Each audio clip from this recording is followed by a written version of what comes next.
Para aqueles que não me conhecem, meu nome é Luiz Soares, como o pastor disse, né, eu já sou, na verdade, pastor há mais de 30 anos, amo a palavra de Deus e, sabe, quando é para falar da palavra de Deus, algo realmente muito forte dentro de mim começa a queimar, eu me sinto muito feliz, muito alegre. Convidei aqui meus filhos para vir aqui, tanto filhos naturais como filhos do coração, 2 filhas minhas aqui do coração, meus netos, e uma coisa que o pastor disse aqui, que é o seguinte,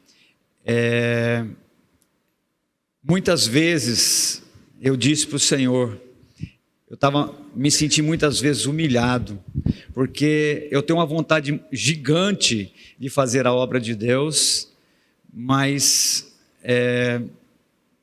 em razão da pandemia, na verdade eu fui obrigado a fechar a igreja minha, mas aí eu vim para cá, eu vim para o Rema, eu fiz o Rema como o pastor falou, eu fiz a escola de ministros também, aliás foi a minha oração, durante um ano, eu orava a Deus e eu falava assim para o Senhor, Senhor, fala comigo, como o Senhor falou com o apóstolo Paulo, e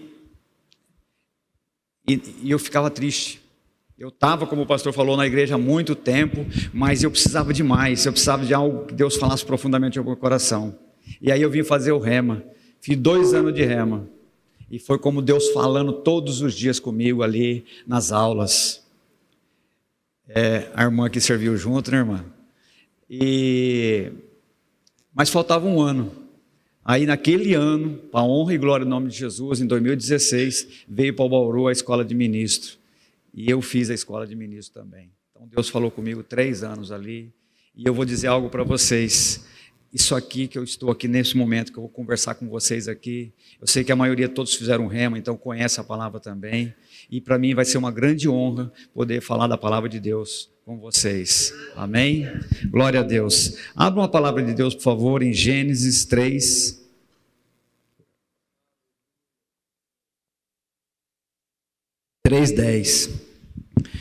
O meu netinho hoje estava lá em casa comigo, um pouco antes assim que eu cheguei em casa agora à tarde, e ele falou assim, ô vô, que legal, hein vô?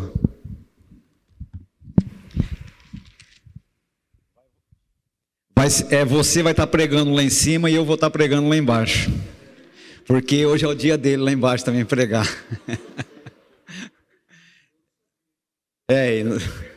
Ele vai falar sobre o perdão. Ele está todo cheio, né? E eu glorifico a Deus por isso. Amém? Glória a Deus.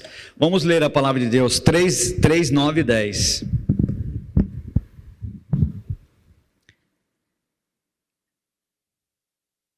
Amém? Todos acharam? Vamos lá então. Mas chamou o Senhor Deus ao homem e lhe perguntou, onde estás? Ele respondeu, ouvi a tua voz no jardim e tive medo, porque estava nu e escondi-me. Amém? Só esses 2 versículos. O pastor já orou, mas vamos orar de novo, né? Como diz o ditado, né?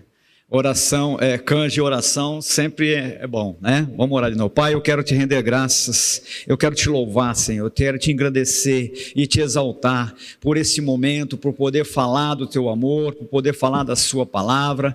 Pai, eu peço a manifestação do seu poder, Pai, sobre minha vida e principalmente sobre a vida de cada um dos teus servos que aqui estão. Que os seus corações sejam um terreno fértil, Pai, para receber a sua palavra e que a sua palavra, Pai, venha frutificar no coração de cada um deles, em nome de Jesus, amém. Amém? Vamos lá. O tema da minha pregação é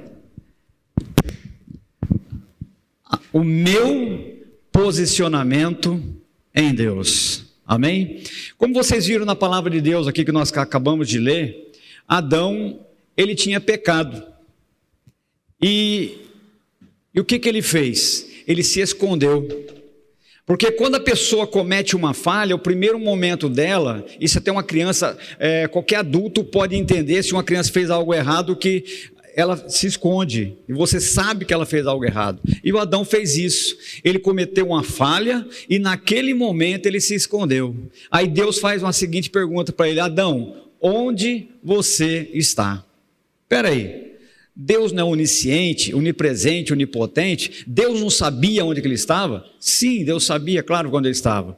Mas a pergunta não tinha a ver com se Deus sabia onde ele estava ou não, mas sim com a posição que Deus tinha colocado Adão, e portanto ali Adão já não estava mais naquela posição que ele tinha deixado. E aí ele fala, é porque eu tive medo e eu me escondi, e eu olhei para mim e eu vi que eu estava nu, então eu tive medo.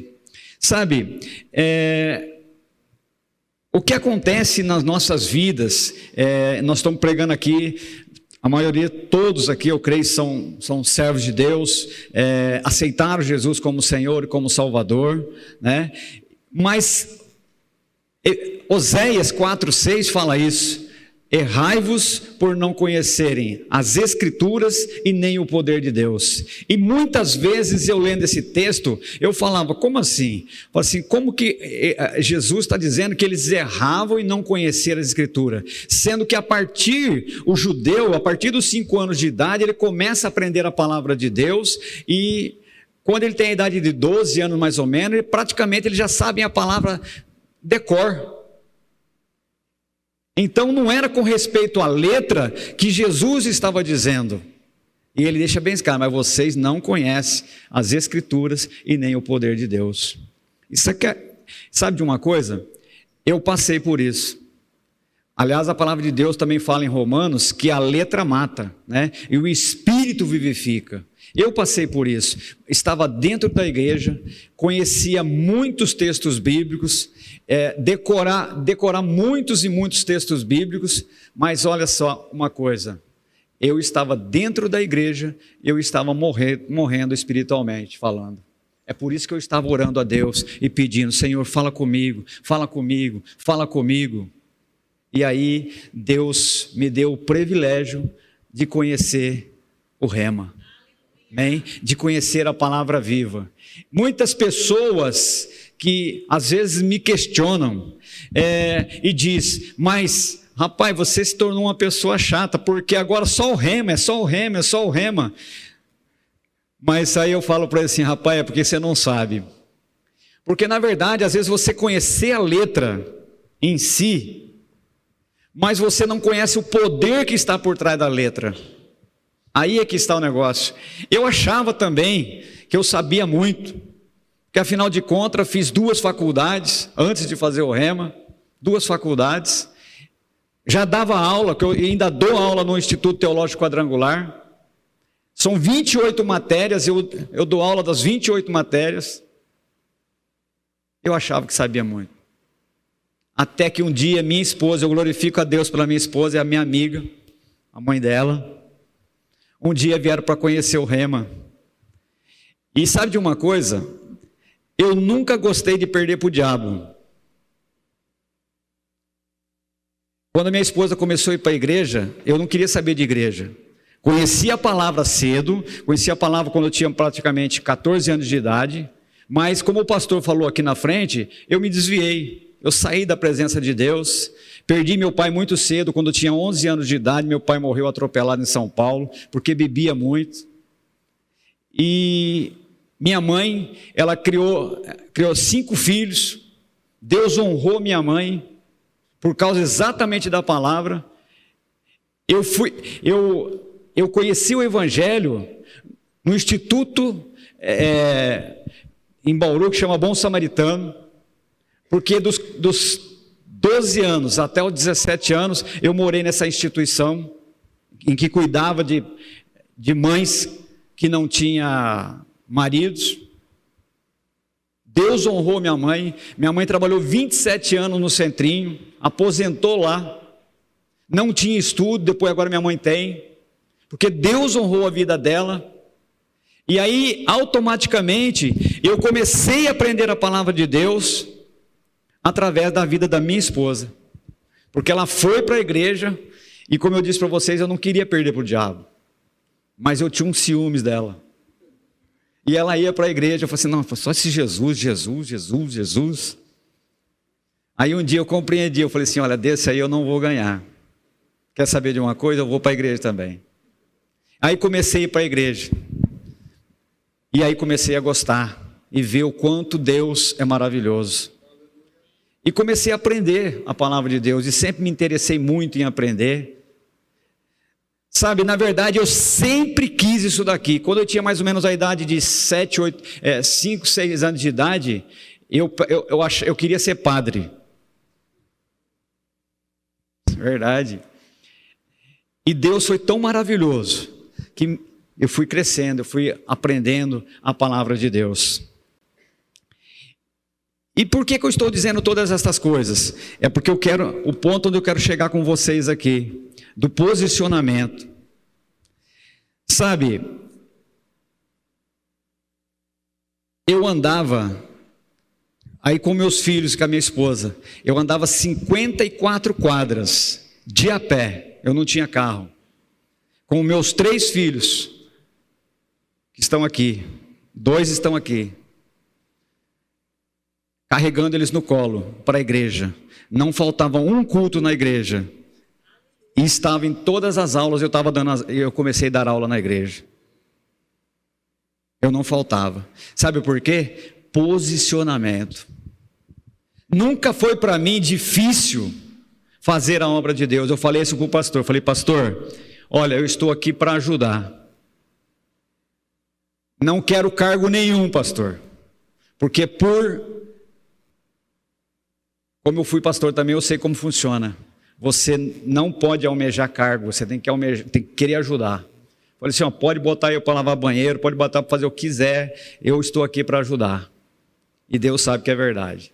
Então é questão de posicionamento. Mas não é só posicionamento em fazer trabalhos na igreja, mas em posicionamento de fé diante das situações da vida. Sabe, todos os dias, aliás, eu tenho isso na minha vida. O Salmo 118, 24 fala assim: este é o dia que o Senhor fez para que nos alegremos e nos regozijemos nele. Então, eu tenho aprendido. O ontem não existe mais. E o amanhã ainda também não. Então só o que importa é o hoje. Essa mesma palavra que eu estou ministrando para vocês hoje aqui, eu já ministrei para uma pessoa hoje na rua. Ela chorou, porque eu falei para ela a respeito de posicionamento. Às vezes, diante de uma dificuldade, qual é a primeira ação que o ser humano faz? É olhar como Adão fez, olhar para o problema, olhar para a dificuldade. Mas qual é o correto em você fazer? Em qualquer situação da sua vida, não importa a situação que você está, se é problema financeiro, se é problema na saúde, ou se é no casamento, ou no trabalho, não importa em que área que seja, você tem que fazer um posicionamento em Deus. Você vai ter que dizer para você mesmo, fala: peraí, essa situação que eu estou passando, ela não é maior do que o meu Deus. E a palavra, vocês sabem, né? Ela tem poder. Eu gosto muito quando eu começo a falar para as pessoas na rua a respeito disso. Já falei para muita gente, e sempre falando do rema, que tudo tem a ver com a palavra. Lá no Gênesis, mesmo capítulo 1, verso 1, né, está escrito lá: no princípio criou Deus os céus e a terra. E a terra era sem forma e vazia, e havia trevas sobre a face do abismo. Mas aí no versículo 3 fala: mas o Espírito de Deus pairava por sobre as águas. O que o Espírito de Deus estava ali? Irmãos, eu não sei se vocês sabem disso, tá? Mas segundo a teologia, entre o versículo 1 e o versículo 2, há milhões de anos. Correto? Há milhões de anos.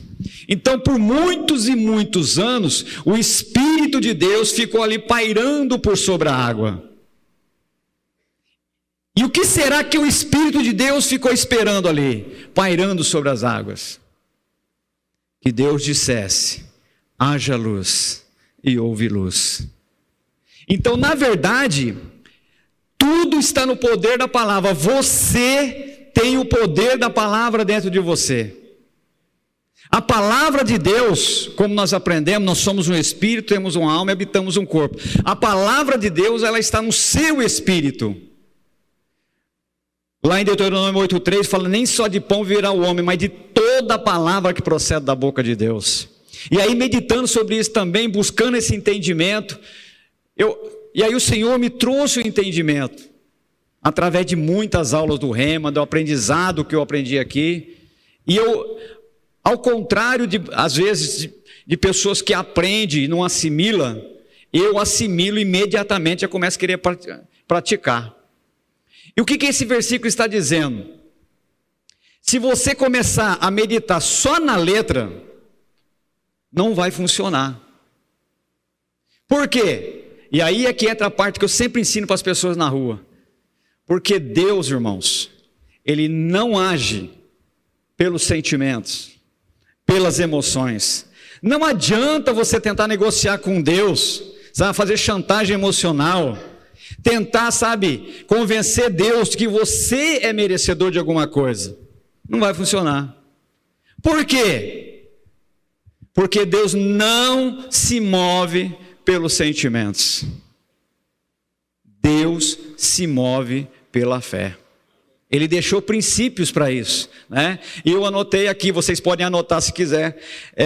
4 vezes na Bíblia, nós não vamos ler, ele fala isso: o meu justo viverá pela fé. Abacuque 2,4, Romanos 1,17, Gálatas 3,11 e Hebreus 10,38.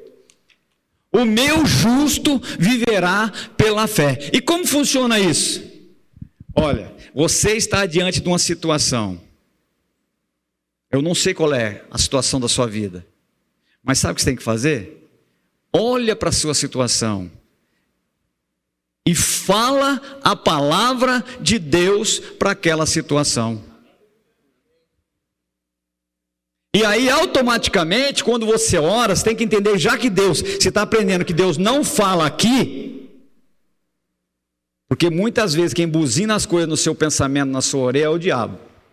Porque ele tenta colocar na sua cabeça fortalezas, te enganar, dizer para você: olha, você não consegue, você não pode, você é isso, você é aquilo.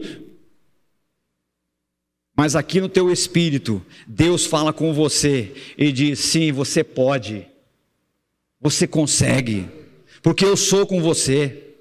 Aí automaticamente, o que você tem que fazer? Em cada situação da sua vida, o pastor citou um versículo aqui que eu ia falar também. O problema é financeiro? Vai para Filipenses 4,19, que o pastor citou aqui. O meu Deus, segundo a sua bondade, suprirá todas as minhas necessidades em glória por Cristo Jesus. Você sabe então que essa é da prosperidade. Você tem que ir lá, tem que trabalhar, tem que crer dessa forma. E não importa as dificuldades que você esteja passando, você tem que estar sempre crendo desta forma. E aí, geralmente, eu uso uma pequena historinha para que as pessoas possam entender isso.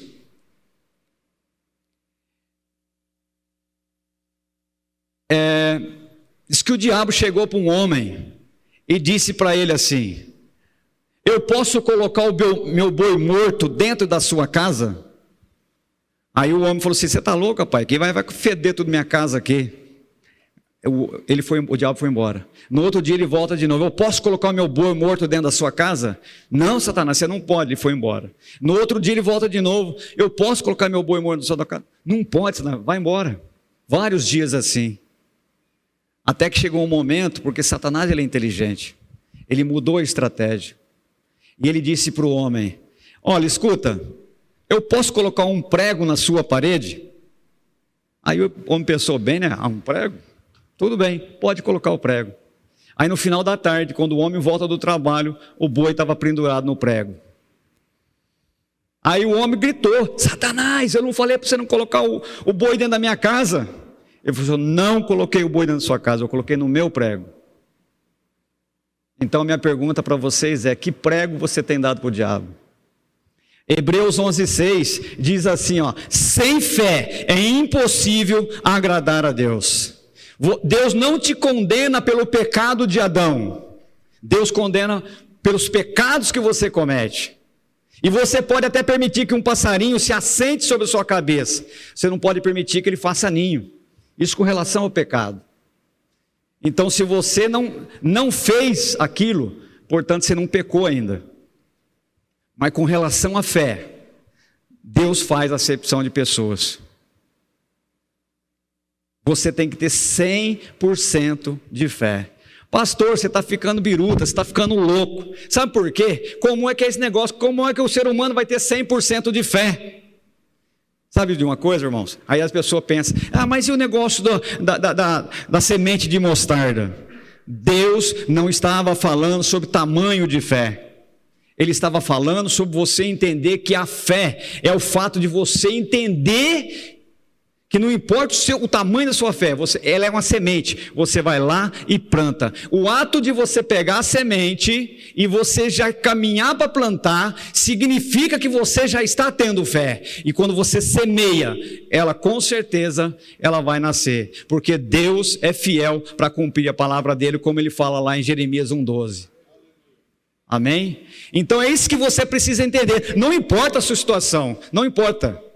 O importante é que você fique com a palavra de Deus na sua vida. Lá em Romanos capítulo 4, principalmente o versículo 17 e 18, fala sobre Abraão. Que Abraão, olha que interessante, né? Deus chegou para ele e falou assim, lá em Gênesis 15, que ele seria pai de uma grande nação. Então ele chegava e ele cumprimentava, né, as pessoas: prazer, pai de muitas nações. Que era o nome dele, Abraão, né? Era pai exaltado, passou para pai de muitas nações. Abrão, pai exaltado, depois passou para Abraão, que era pai de muitas nações. Então, o nome dele era, na verdade, motivo de chacota para as pessoas, porque quando as pessoas faziam: Abraão ficou doido. Ele não tem filho, a esposa dele é estéril, como é que ele vai ter filhos? E como sempre, muitas vezes nós queremos dar um jeitinho, né? E a Sara propôs algo para ele lá: por que você não usa a minha serva lá e você não tem um filho, aí a gente vai ter uma descendência? Só que quando você quer fazer do seu jeito, não vai dar certo. Sabe o que a Sara fez ali? E automaticamente, quando o Abraão ele tem esse contato com com a Agar, automaticamente ele criou um problema que existe até hoje, que é dos judeus e árabes, entendeu? Porque lá naquele momento ele aceitou aquilo que ela tinha dito, mas Deus chega para ele e fala assim: não, Abraão, não vai ser da serva, não vai ser da Agar, não vai ser dela, vai ser da Sara. E aí, né, lá em Romanos 4, 17, 18, ele fala assim, que Abraão, em esperança, olha interessante, ele creu contra a esperança de que ele seria feito pai de uma grande nação. O que significa isso? Aí trazendo aqui para a nossa vida, você pode estar numa situação tão difícil, que você pode dizer assim para você: olha, a esperança da minha vida nesse momento é que vai dar tudo errado. Essa é a esperança sua hoje. Mas só que Abraão, qual era a esperança de Abraão? A mulher dele era estéril e ele já era bem velho e não podia ter filhos. Mas aí o que ele fez? Ele creu contra essa esperança. Então, em esperança, ou seja, esperando em Deus, ele creu contra essa esperança que o mundo traz para você, de que ele seria feito pai de uma grande nação. Então, não importa a situação da sua vida, não importa o que você está passando, o importante é que você diga para o problema: espera aí, você não é maior do que meu Deus. Eu fico com a palavra de Deus. E aí, automaticamente, porque tem que... Até que hora que é? Até 8 horas, pastor? Até as 8? 9h10, até 9h10, tá. Ele disse... Aí trazendo, o que aconteceu? Ele creu no Senhor, e a Bíblia fala que isso lhe foi imputado como justiça. Automaticamente, ele moveu o coração de Deus, porque a Bíblia fala que Deus traz à existência aquilo que não existe para abençoar você. Amém? Mas olha que interessante, né? Quando Jesus morre na cruz do Calvário, tudo aquilo que você precisa já está disponível. Ele já conquistou. E aonde está esse pastor? Efésios 1:3. Que ele já nos abençoou com todas as sortes de bênção nas regiões celestiais em Cristo Jesus. Tudo que você precisa já está disponível. E como eu pego, pastor? Pela fé. E como funciona? Como é que faz para conseguir isso? Aí volta para Deuteronômio 8:3 de novo. Nem só de pão viverá o homem, mas de toda a palavra que procede da boca de Deus. Então o que você tem que fazer? Orar, como vocês foram ensinados no Rema, orar, sabe, até que aqui esteja tudo bem, você esteja tranquilo, fala assim, não, eu consegui na minha oração, você ora, e aí você vai esperar que Deus fale com você no seu, aqui? Não, porque aqui não vai funcionar, eu explico, você vai esperar que Deus, porque funciona assim, você ora, aí o Espírito Santo pega a sua oração, leva até Deus, a Bíblia fala que o Espírito Santo, ele sabe aquilo que está no coração de Deus, ele interpreta para você o que está acontecendo lá, traz de volta, coloca no seu espírito, e aí sim, aquela palavra que vai sair da sua boca, essa vai funcionar. Não é você vir aqui e você ler 5 minutos a Bíblia, Senhor, eu quero isso aqui, não é assim que funciona. Você tem que realmente crer, como diz a palavra também, com o coração e confessar com a boca, de que Deus ele é poderoso e Ele vai fazer as coisas acontecer. E eu quero dizer para vocês, olha, eu tenho vivido esses dias, tem sido dias maravilhosos para mim. E quando o pastor falou, você quer pregar? Eu falei assim, nossa... Sim, pastor, ele ligou para mim ontem, eu estava jogando bola, que eu jogo de quarta-feira à tarde, todo feliz porque meu time tinha ganhado, e aí ele liga para mim, você quer? Aí minha esposa falou, o pastor ligou para você. Minha esposa estava mais curiosa do que eu para saber o que era. Aí, e meus filhos, o Rodrigo e a minha nora a Aline estavam lá, o pastor chamou eu para pregar. Nossa, eles ficaram felizes por mim, porque sabia que isso ia fazer bem para mim. Amém? E aí, eu falei assim para ele, não, pastor, pode deixar, eu vou preparar a palavra. Mas na verdade, já estava preparado. Todas as vezes vai estar preparada. Sabe por quê? Porque essa palavra eu prego todos os dias para as pessoas na rua, eu falo disso daqui. Sabe, porque se para mim está sendo bom, eu quero que para as pessoas seja bom também. Né, irmão Maurício? Olha, eu anotei aqui, essas anotações todas aqui, não é para pregação não. Isso aqui é para que se alguém depois quiser, está anotado aqui. Você precisa de cura? Isaías 53, 4 e 5, Salmos 118, 17, Salmos 107, 20, Salmos 103, 3, Provérbios 3, 8, Malaquias 4, 2, Êxodo 15, 26, Êxodo 23, 25 e 26 e 1 Pedro 2, 24. Tudo isso aqui é para cura. E olha, irmãos, eu sei isso aqui tudo decor. Sabe por quê? Porque eu precisei para a minha vida. Durante os 2 anos que eu estava no Rema, o médico chegou para mim e falou assim, você vai precisar gastar 6 mil para operar o seu joelho. Eu falei assim, não vou pagar isso não tem dinheiro.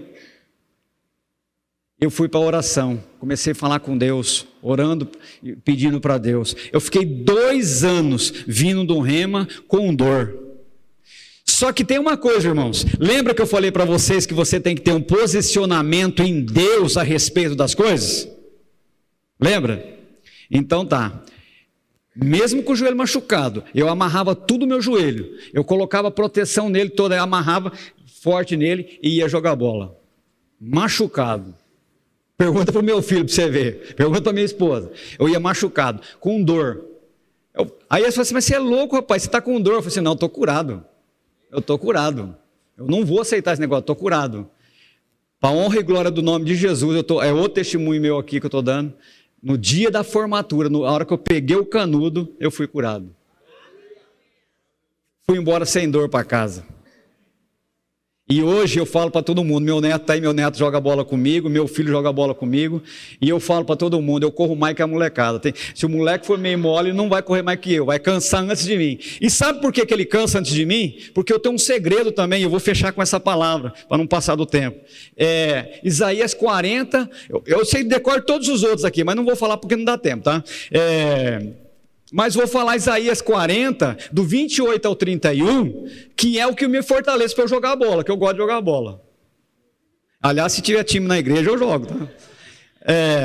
Isaías 40, do 28 ao 31, eu vou fechar com essa palavra, diz assim, ó: não vistes e não ouvistes que o nosso Deus, o Eterno, não se cansa e nem se fatiga, e que seu conhecimento é inescrutável, ele dá força ao cansado e renova a força daquele que não tem nenhum vigor. Os jovens correrão e se fatigarão, e os moços certamente cairão, mas os que esperam no Senhor renovarão as suas forças, voarão alto com asas como águia, correrão e não se cansarão, andarão e não se fatigarão.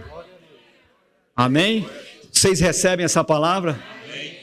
Porque é essa palavra que tem poder, irmãos. É a palavra que vem do seu interior, que vem do seu espírito. E isso é o que funciona. E é isso que eu aprendi aqui e é isso que eu tenho ensinado. Amém?